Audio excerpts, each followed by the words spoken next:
World trade organisation WTO के साबिक director general Roberto आज़वेदो ने अबू ज़हबी फाइनेंस वीक के मौके पर कहा है कि चीन आलमी सतह पर एक अहम खिलाड़ी है और तिजारती चैलेंजेस से बरवक्त निपटने की मुकम्मल सलाहियत रखता है।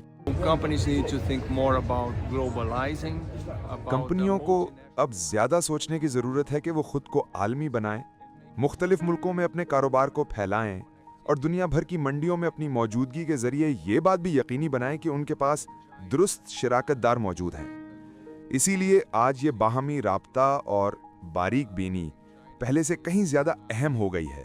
मेरा ख्याल है कि चीन एक आलमी खिलाड़ी है और वो आइंदा भी आलमी सतह पर अपना किरदार जारी रखेगा। मैं समझता हूं कि चीन इतनी फुर्ती, लचक और सलाहियत रखता है कि वो हल तलाश कर सके।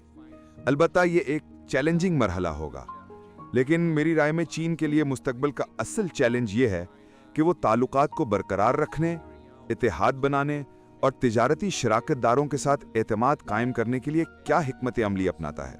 आज के दौर में शराकतदार पर एतमाद करना और इस बात को यकीनी बनाना कि ये शराकत तवील अरसे तक जारी रह सके बेहद अहम है।